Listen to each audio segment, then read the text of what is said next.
स्वागत है आप सभी का हमारे इस YouTube चैनल सक्सीड हेड में। आज की इस वीडियो में हम आपको बताएंगे आवेश किसे कहते हैं, यह कितने प्रकार का होता है, इसके क्या गुण हैं तथा इसके उपरांत हम बात करें कूलाम के नियम पर। तो आइए बिना किसी देरी के आज की इस वीडियो को हम शुरू करते हैं। तो आवेश किसे कहते हैं, तो इसकी एक सिंपल सी परिभाषा है। जब किन्हीं दो हल्की वस्तुओं को आपस में रगड़ा जाता है तो वे या तो एक दूसरे को आकर्षित करती हैं या प्रतिकर्षित करती हैं। वस्तुओं में उत्पन्न इस गुण को ही आवेश कहते हैं। जी हाँ, एक बार फिर से मैं आपको बताऊंगा कि जब किन्हीं दो हल्की वस्तुओं को जब आपस में हम रगड़ते हैं तो उनमें या तो आकर्षण या तो एक दूसरे को आकर्षित या फिर प्रतिकर्षित करेंगी। इन वस्तुओं में उत्पन्न इस गुण को ही आवेश कहते हैं। तो मान लीजिए कि ये आवेश हमारा ये Q1 है, दूसरा आवेश हमारा Q2 है।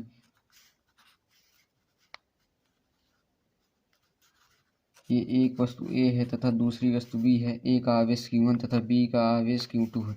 तो जब इनको हम आपस में लाएंगे तो इनमें या तो आकर्षण या फिर प्रतिकर्षण दोनों ही प्रकार के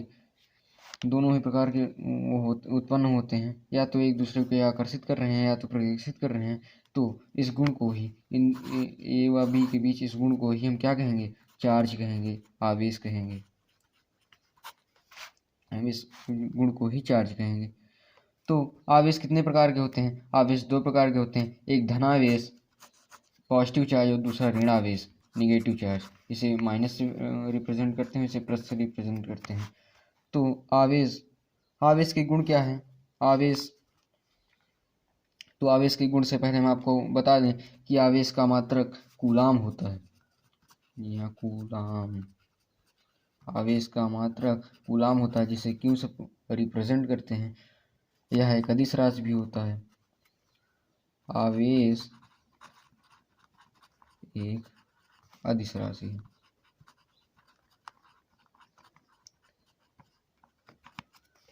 आवेश एक अदिश राशि। तो आवेश के गुण क्या है? तो सबसे पहले परीक्षा में अक्सर ये पूछा जाता है कि आवेश के गुण लिखिए, आवेश किसे कहते हैं। और जब भी आपसे पूछेगा कि आवेश किसे कहते हैं, वहाँ निश्चित तौर पर मान लीजिए कि उसमें ये जरूर एक क्वेश्चन आता है कि आवेश के कुछ गुण भी लिखिए। तो आवेश के गुण क्या है? तो आवेश के गुणों में हम यही लिखेंगे कि आवेश एक अदिश राशि है। आवेश एक अदिश राशि है। दूसरा हम लिखेंगे आवेश दो प्रकार के होते हैं। जैसा कि मैंने आपको ऊपर बताया है, तो वही प्रॉपर्टी नीचे भी लिखना है। आवेश दो प्रकार के होते हैं। अब उनके नाम तो मैं आपको बता ही चुका हूँ। आवेश दो प्रकार के होते हैं। कौन कौन से होते हैं? एक धनावेश होता है और एक ऋणावेश होता है। तो ये दो प्रॉपर्टी हो गई। तीसरी प्रॉपर्टी हम देखेंगे। तीसरी प्रॉपर्टी है हमारी कि आवेशों का विभाजन। जी हाँ, ये महत्वपूर्ण गुण है, आवेशों का विभाजन। यह आवेश का एक महत्वपूर्ण गुण है। तो आइए समझते हैं ये क्या होता है। मान लीजिए कि A व B दो वस्तुएं हैं जो एक दूसरे से इतनी दूरी पर स्थित हैं। मान लीजिए कि A का आवेश है 50 माइक्रो कूलाम और B का आवेश है 100 माइक्रो कूलाम। तो आवेशों का विभाजन, आवेशों का एक समांतर विभाजन होता है। जैसा कि आपको पता होगा, आपने 9वीं 10वीं की कक्षा में पढ़ा होगा। तो जब आवेशों का विभाजन होता है तो आवेश चार्ज प्रॉपर्टी के अंतर्गत ये दोनों आवेशों को बराबर बराबर आवेश में बांटा जाता है। तो अगर A का आवेश 50 है, B का आवेश 100 है, तो जब इन दोनों का विभाजन होता है तो दोनों ही 75-75 होंगे। अर्थात आवेशों का एक समांतर समान विभाजन होता है। इसमें ना अगर एक का आवेश ज़्यादा है और दूसरे का आवेश कम होता है तो दोनों को ऐड करके उसका अपॉन में कर देंगे। अर्थात पूरी कहने की बात यह है कि आवेशों का एक समान विभाजन होता है। अब जैसा कि आपको मैंने ऊपर बताया कि आवेश के बारे में आपको बताया, आवेश कितने प्रकार के होते हैं वो बताया, आवेश एक अदिश राशि ये तथा आवेशों के विभिन्न गुण भी मैंने आपको समझाए। तो इस प्रकार से आवेश आपको समझ में आया होगा। और अब आगे चलते हैं। अब आगे हम पढ़ेंगे एक महत्वपूर्ण टॉपिक, कूलाम का नियम। जी हाँ, कूलाम का नियम। तो कूलाम का नियम जी हाँ मैंने लिखा है इसमें, जिससे कि आपके टाइम की खपत ना हो, आप शीघ्र अतिशीघ्र इसे समझ सकें। तो पहले आइए हम इसकी थ्योरी समझते हैं। तो इस नियमानुसार, कूलाम का नियम मतलब इस नियमानुसार दो बिंदुवत एवं स्थिर आवेशों के मध्य लगने वाला बल आकर्षण व प्रतिकर्षण दोनों आवेशों के गुणनफल के समानुपाती तथा उनके बीच की दूरी के वर्ग के व्युत्क्रमानुपाती होता है। जी हाँ, यही सुना आपने। आइए अब इसको न्यूमेरिकल के रूप से समझते हैं। दो बिंदुवत एवं स्थिर आवेशों के मध्य, दो बिंदुवत, मान लीजिए कि हमारा एक बिंदु ए है, दूसरा बिंदु बी है। मान लीजिए यह एक सरल रेखा है जिसमें एक तरफ ए आवेश है तो दूसरी तरफ बी आवेश है। अब इनके मध्य लगने वाला जो बल है एफ, वह आकर्षण तथा प्रतिकर्षण, मान लीजिए इनके बीच की दूरी आर है, इन दोनों के बीच की दूरी आर है तथा इसका ए वस्तु का आवेश Q1 है तथा बी वस्तु का आवेश Q2 है। तो जी हाँ, लगने वाला बल आकर्षण और प्रतिकर्षण, या तो जो आकर्षण आवेश है तो प्रतिकर्षण आवेश है, उन दोनों के गुणनफल के समानुपाती, मतलब इन दोनों के मध्य जो लगेगा बल F वो इन दोनों के आकर्षण प्रतिकर्षण आवेशों के गुणनफल के समानुपाती, अर्थात यह प्रोपोर्शनल, समानुपाती का चिन्ह है प्रोपोर्शनल, जिसे हम प्रोपोर्शनल से रिप्रेजेंट करते हैं इस साइन से, इसका अर्थ होता है समानुपाती, वो Q1 तथा Q2 के गुणनफल के समानुपाती होता है, जैसा कि थ्योरी आपको बता रही है। दूसरा जो बताता है तथा उनके बीच की दूरी के वर्ग के व्युत्क्रमानुपाती होता है, अर्थात इन दोनों के बीच जो लगने वाला बल है वो उनके बीच की दूरी r यहाँ पे जो है उसके वर्ग के व्युत्क्रमानुपाती होता है, अर्थात यह प्रोपोर्शनल टू 1/r²।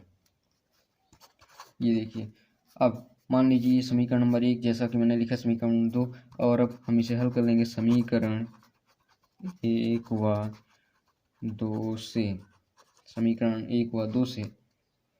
तो इन दोनों में एफ जैसे एक साइड कॉमन है तो ये एफ कॉमन हो जाएगा, एफ प्रोपोर्शनल Q1 Q2/r², ये हो जाएगा। अब यहाँ पे प्रोपोर्शनलिटी हम हटाएंगे तो एक के आएगा। जी हाँ, के आएगा। आगे हम बताएंगे कि ये के क्या होता है। तो उससे पहले आप जानिए Q1 × Q2/r²। यहाँ तक समझ में आया? आशा करता हूँ कि आपको यह वीडियो अच्छा लग रहा होगा।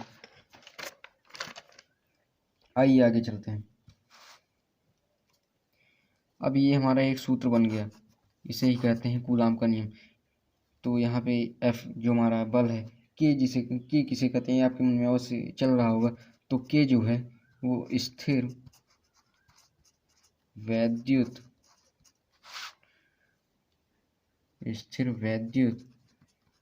नियतांक है। स्थिर वैद्युत नियतांक है इसका, अर्थात इसका मान सदैव स्थिर होता है। आइए अब देखते हैं, आगे देखते हैं। तो जो स्थिर वैद्युत नियतांक के होता है ये 1/4πe0 के बराबर होता है, जिसका मान 9 × 10⁹ न्यूटन मीटर स्क्वायर प्रति कूलाम होता है। न्यूटन मीटर स्क्वायर प्रति कूलाम होता है, इसे अवश्य ध्यान में रखिएगा। 9 × 10⁹ न्यूटन मीटर स्क्वायर के का मान होता है। इसकी डायमेंशन भी हम निकालेंगे तो डायमेंशन जो होगा वो हो जाएगा हमारा के का, स्थिर वैद्युत नियतांक का, M1 L2 T-2 L2 ALT2। ये देखिए, आपको ये नहीं समझ में आया होगा कि ये कहाँ से आया, तो इसको जानने के लिए आपको पीछे आना पड़ेगा। जो F का मान है, ये देखिए के बराबर अगर हम लेंगे यहाँ पे अगर के बराबर लेंगे तो हो जाएगा F × r²/Q1 × Q2। ये देखिए F का वो होता है M1 MLT-2 होता है, MLT-2 होता है तथा r² का L2 हो जाएगा। नीचे Q1 × Q2 का ALT2 होता है। तो इस प्रकार से हमारा की सीमा आ जाएगी M1 L3 T-4a-2। और इसमें आपको ये नहीं समझ में आया होगा कि के इज इक्वल टू, जो मैंने लिखा है यहाँ पे, ये जो मैंने लिखा है K is equal to 1/4 pi E naught, तो इसमें ई नॉट क्या है, तो इस ई नॉट को हम एप्सिलॉन कहते हैं।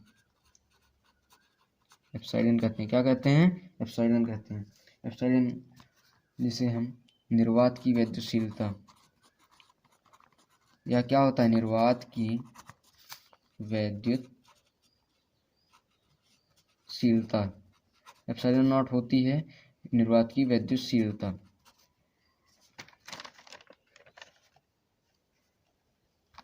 जिसका मान एप्सिलॉन नॉट का मान 8.85 इंटू 10⁻⁻12 न्यूटन मीटर स्क्वायर प्रति कूलम स्क्वायर। यहाँ तो एप्सिलॉन नॉट की वैल्यू 8.85 इंटू 10⁻⁻12 होती है न्यूटन मीटर प्रति कूलम स्क्वायर। तो जैसा कि मैंने आपको आज के इस टॉपिक में बताया, आवेश किसे कहते हैं, कूलाम का नियम मैंने आपको समझाया, आवेश के गुण बताए, कूलाम का नियम का संपूर्ण सत्यापन भी किया, एप्सिलॉन नॉट बताया, स्थिर वैद्युत नियतांक बताया। तो इसी के साथ आज की इस वीडियो को हम खत्म करते हैं। आशा करता हूँ कि आपको यह वीडियो हमारा अच्छा लगा होगा। तो प्लीज़ शेयर कीजिए, सब्सक्राइब कीजिए, लाइक कीजिए, कमेंट कीजिए। धन्यवाद। मिलते हैं अगले वीडियो में, तब तक के लिए ध्यान रखिए। जय हिंद।